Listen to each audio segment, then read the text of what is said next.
Every minute, somewhere in America, a child goes to bed hungry, while just miles away, tech billionaires race to colonize Mars. How did we build a future so advanced, yet leave so many behind?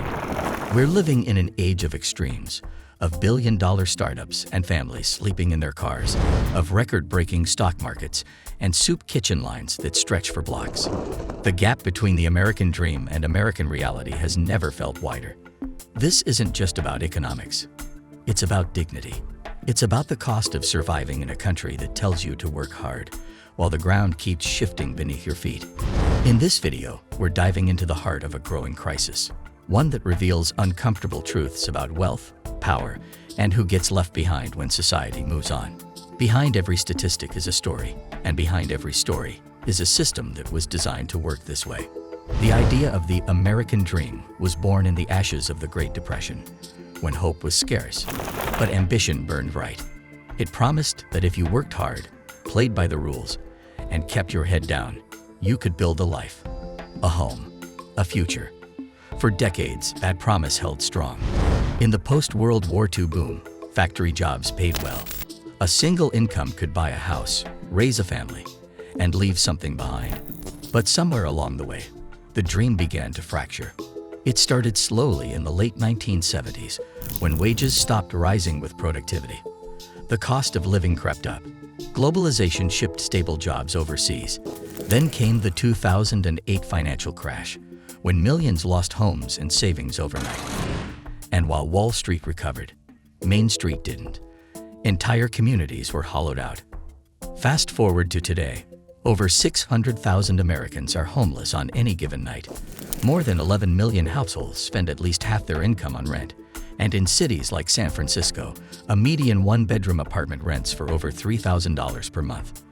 The math just doesn't work anymore. Take New York City. In 2024, its shelters reached a breaking point, housing not only the mentally ill or addicted, but also working parents, delivery drivers, and teachers. In one heartbreaking case, a single mother named Alicia worked 2 jobs and still couldn't afford a studio. She spent nights rotating between friends' couches and shelter beds, her 6-year-old son asking why they didn't have a home of their own. It's not just a housing issue. It's a wage issue, a policy issue, a values issue.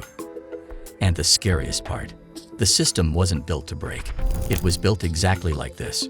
Walk just a few blocks through any major US city, and you'll see the contradiction in full color. Gleaming tech headquarters tower over crumbling public housing. Luxury boutiques share sidewalks with makeshift tents. In Los Angeles, entire neighborhoods have become tent cities, rows of blue tarps and shopping carts lining sidewalks, right next to Tesla charging stations. But here's what most people don't realize. Over 40% of homeless Americans actually have jobs. They work in warehouses, hospitals, schools. They serve food they can't afford to eat. The term working homeless sounds like an oxymoron, until you meet someone like Jason, a security guard in Seattle, who sleeps in his car after every night shift. He showers at the gym before work, trying to hide the fact that he hasn't had a permanent address in over a year. And it's not just the cost of rent. Healthcare bankrupts thousands each year.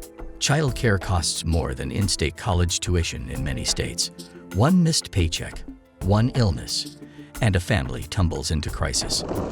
Meanwhile, America's top 1% now owns more wealth than the bottom 90% combined. CEOs make 400 times more than the average worker, and in 2023 alone, the US added 55 new billionaires, while food insecurity hit record highs in 22 states. Politicians on both sides blame each other. Some say the solution is more housing. Others say it's mental health care. Some blame immigrants. Others blame tech companies. But the reality is, there's no single villain, only a system built on winners and losers. And the losers are told it's their fault. In cities like San Francisco, anti-homeless architecture, metal spikes on benches, sloped doorways, even sidewalk sprinklers make survival harder. Laws criminalize loitering, panhandling, even sleeping outside. It's not just that people are suffering. It's that they're being erased. The deeper you look, the clearer it becomes. This isn't just poverty. It's punishment. On a freezing January night in 2023, emergency responders in Denver found the lifeless body of a 36-year-old man named Elijah. He had frozen to death in a park, wrapped in a thin blanket, just blocks away from a heated parking garage that remained empty all night. Elijah had once worked in construction, until a back injury sidelined him. Without insurance, he couldn't afford surgery. The pain cost him his job. The job cost him his apartment. And the street took the rest. He died the same week that the U.S. government announced a $858 billion defense budget, more than the next 10 countries combined. In a country that can send drones halfway across the world, a man died because he couldn't get shelter 5 blocks from the Capitol.